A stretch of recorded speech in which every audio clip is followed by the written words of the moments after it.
Salut à toutes et à toutes, bienvenue, on se retrouve pour la critique de l'épisode 2 de The Last of Us, magnifique série incroyable. Épisode 2 réalisé par Neil Druckmann, donc très très cool. On passe du coup à des environnements intérieurs et des environnements de ville un petit peu, à vraiment là du décor, de l'extérieur. Ça commence d'ailleurs dans un endroit... alors, pour le coup, c'est pas en extérieur, mais ça commence dans un intérieur très très stylé, avec Ellie qui se réveille dans une zone d'herbe éclairée par le ciel. Enfin, c'est assez classe. Et là, direct, on est dans le bain, ça nous met direct dans le bain, on se dit putain, là, on va avoir des décors qu'on voit dans le jeu, quoi. Voilà, parce que c'est vrai que l'épisode 1, on a eu 1h20 d'introduction, c'était je dirais pas que c'était un peu longué, mais c'est vrai que ça mettait en place tranquillement les personnages, l'intrigue, etc. Là, ça y est, ils sont partis, on est vraiment dans le truc, ça avance pas mal. Pour ceux qui ont fait le jeu, je pense que vous vous attendiez peut-être pas, comme moi, à avoir directement, bon, je vais spoil, hein, la mort de Tess dans cet épisode, qui se passe au Capitole, comme dans le jeu. Et on a donc Tess qui est vachement mise en avant, parce que bon, bah, on a très vite compris que il va se passer un truc chelou. Donc elle est vachement mise en avant, elle parle beaucoup à Ellie, elle lui explique un petit peu la vie, les trucs, machin, c'est super intéressant. On apprend des trucs sur le cordyceps, je crois, le champignon en tout cas. Déjà dès le début, en fait, on a tout un passage à Singapour. Ok, il y a le chat qui va casser les couilles. Hop, on descend pépère. Merci beaucoup. On a donc toute une intro à Singapour en 2003, donc quand l'épidémie commence. Et là, en fait, on se rend compte que dans cette série, ils vont vraiment essayer d'expliquer, beaucoup plus que dans le jeu, comment le champignon mute, comment il communique, comment il se déplace, de trucs. Enfin, c'est assez intéressant. Et du coup, en fait, dès le début, bah voilà, j'ai l'impression en tout cas qu'à chaque fois, ils vont nous faire une petite intro en mode voilà ce qui s'est passé à l'époque, voilà ce qu'en disent les scientifiques. Et ce qui est plutôt cool, c'est que là, on se rend compte que du coup, il y a ce truc-là à Singapour. Du coup, ça veut dire que théoriquement, c'est partout dans le monde. Hein. Enfin, en tout cas, c'est pas que aux États-Unis. Voilà. Donc c'est plutôt intéressant. On apprend des trucs sur comment les infectés communiquent entre eux. Ça, c'est ultra cool. Personnellement, je ne me souviens pas avoir eu ces infos-là dans le jeu. Peut-être via les documents à lire.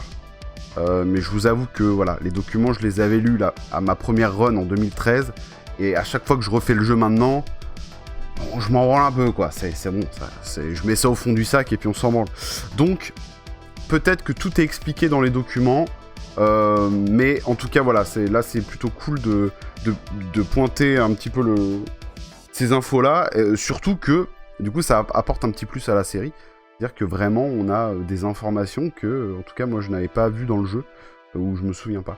Et donc, du coup, on apprend que, en fait, le champignon, comme il y a des ramifications de champignons sous terre, bah, les infectés, ils communiquent via les ramifications sous terre. Donc, c'est des genres de racines de ouf. Et on a donc une scène à la fin où cette explication-là, elle est expliquée, c'est Tess qui explique ça à Ellie. Et à la fin, on a une scène où on a un infecté en fait qui se fait buter, et du coup le champignon il va capter que l'infecté est mort, tu vois, et du coup il va appeler d'autres infectés dans un autre endroit. Voilà, en gros c'est comme un coup de téléphone, quoi, un coup de bigot aux omblards, et puis hop il débarque. Donc c'est plutôt cool, ça, c'est vachement intéressant. Ça explique aussi un petit peu pourquoi dans le jeu en fait les infectés ils sont assez vénères, et puis comment dire, ils communiquent un petit peu entre eux. C'est-à-dire que s'il y en a un qui te capte à un endroit en infiltration, s'il y en a un qui te voit, et ben en fait tous les mecs de la zone vont être invités au combat, quoi, quelque part. Donc ça explique un peu ce truc-là. Bon, on verra par la suite. Là par contre c'est un peu plus poussé, hein. C'est-à-dire que vraiment ils communiquent à plusieurs blocs de là où ils sont. Donc c'est un petit peu... ils ont un petit peu grossi le bordel, mais c'est intéressant. Voilà, donc du coup, ça c'est plutôt cool, on apprend un peu plus de trucs. C'est très sympa, c'est ultra bien réalisé, encore une fois. les décors sont incroyables. Là, ça y est, on est en extérieur, donc on a les grands bâtiments, on a les grandes zones dévastées avec la nature qui a repris un petit peu le contrôle du bordel, du lierre un peu partout, des intérieurs. Ça commence au tout début avec un intérieur et il y a Ellie qui se réveille au milieu d'une zone d'herbe alors qu'ils sont dans un bâtiment. Donc t'as un bureau à côté et tout, puis t'as un trou dans le plafond qui fait passer la lumière et il y a Ellie qui se réveille dans cette zone d'herbe éclairée. C'est ultra stylé, c'est très très beau, j'ai adoré. Donc voilà, écoutez, cet épisode, je trouve que est vraiment cool parce que ça avance. Ça avance, on a Tess qui se fait buter à la fin, comme dans le jeu en fait. Ils ont changé un petit peu des trucs, bon c'est plus des humains, je crois, la Fedra qui les pourchasse au Capitole. Là c'est carrément des infectés qui arrivent, donc voilà. D'ailleurs on a une très belle scène avec Tess qui roule un patin à un zombie, très dégueulasse mais pas mal, pourquoi pas. Que dire d'autre? Et j'ai pas mal de trucs à dire en vrai, hein, mais bon, comme d'hab, j'ai rien noté, on s'en fout. Ça va arriver au fur et à mesure. Y a un truc que je voulais pas oublier, oui. Ils ont fait une scène avec la courte échelle. Donc ça m'a fait triper. Parce que dans le jeu, à plein d'endroits, en fait, on doit appuyer sur triangle pour que Joël il fasse la courte échelle à un des personnages qui nous suit.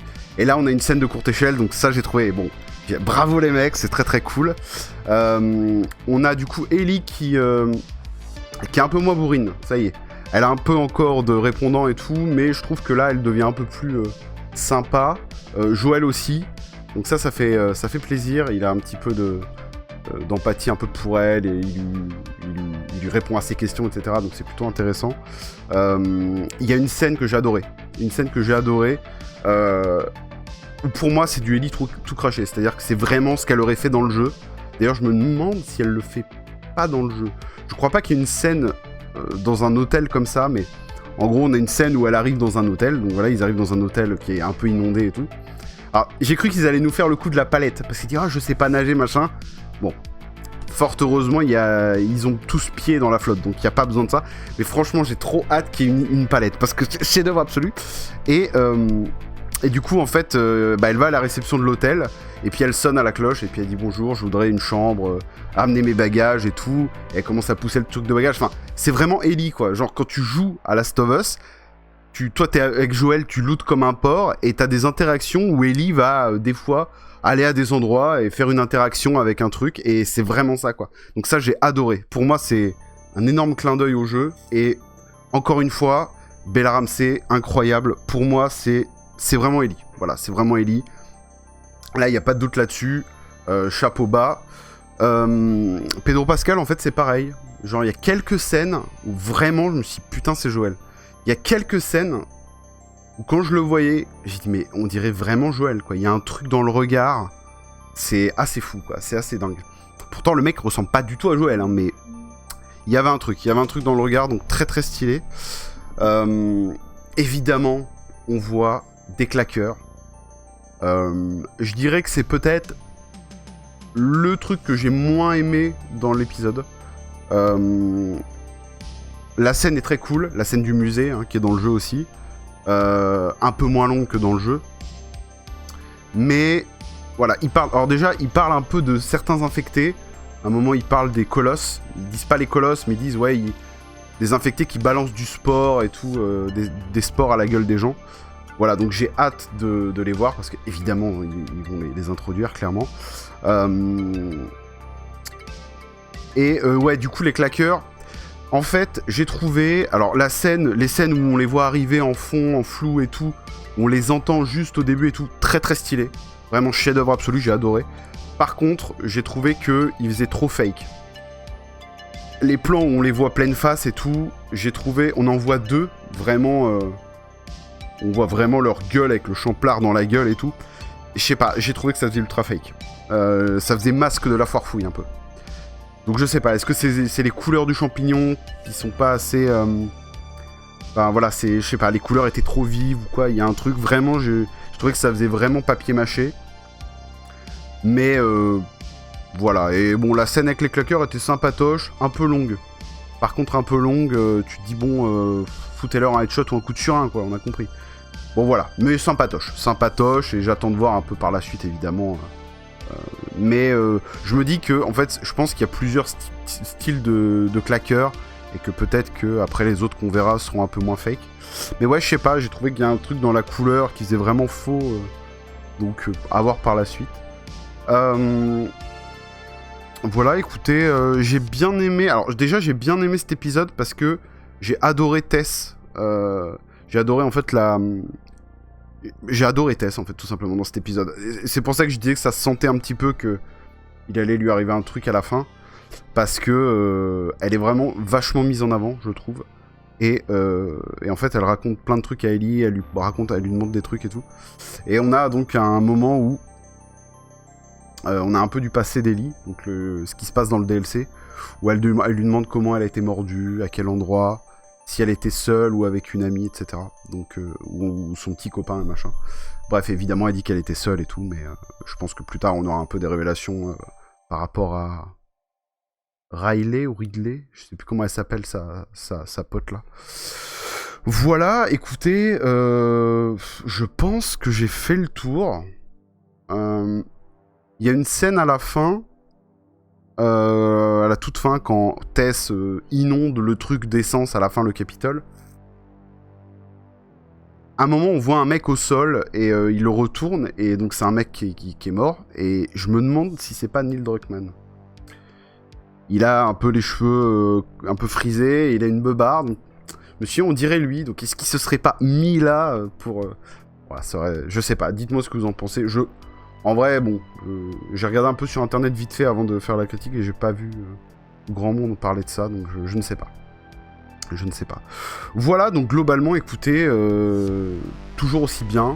J'ai hâte de voir la suite. Vraiment, c'est toujours compliqué quand l'épisode s'arrête, quoi. T'as envie vraiment de voir la suite. C'est vraiment mortel. Et alors, oui, ce que j'aimerais... Là, on part un petit peu dans des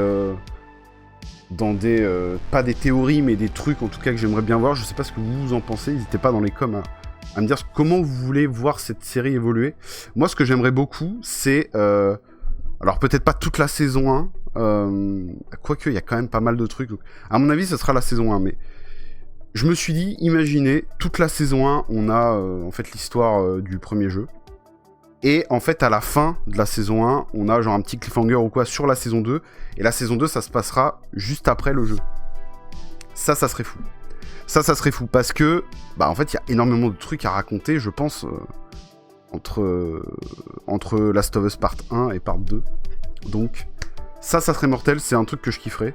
Voir un petit peu l'évolution de la relation entre Ellie et Joel, comment tout ça évolue. Et puis, en fait, voir les scènes du 2, les flashbacks du 2, les voir en vrai, quoi. C'est-à-dire vraiment dans une timeline en disant « Ah, putain, ça s'est passé à tel moment et tout ». Ça pourrait être intéressant. Donc je sais pas trop où il veut aller, Neil Druckmann. On verra bien. Mais écoutez, voilà, j'aimerais que... Ah, si, dernier truc. J'aimerais quand même avoir... J'aime beaucoup les scènes où on a des trucs en plus par rapport au jeu. Ça, je trouve ça vraiment bien. Évidemment, comme j'aime beaucoup le jeu, c'est ultra jouissif de voir ce qu'on a vu dans le jeu, dans la série. Mais c'est vrai que j'aime trop en fait quand ils font un peu d'exposition, c'est-à-dire ou quand ils travaillent un petit peu l'univers. Là, l'intro à Singapour, j'ai trouvé ça trop bien et ouais, quand on en apprend un petit peu sur le champignon, des trucs comme ça. Bon, c'est très léger, hein, mais c'est parsemé un petit peu sur l'épisode. Je trouve ça très cool. Dernier truc. Là, je pense et j'espère, c'est un des trucs que j'attends le plus avec la scène de l'hôpital à la fin. Chaton qui revient. J'aimerais beaucoup... Donc j'ai hâte de voir l'hôpital. Et en fait, je pense que le prochain épisode, on verra Bill, la ville de Bill. Ça va, Pépère ? Alors, je vais te remettre par terre, hein, parce que voilà...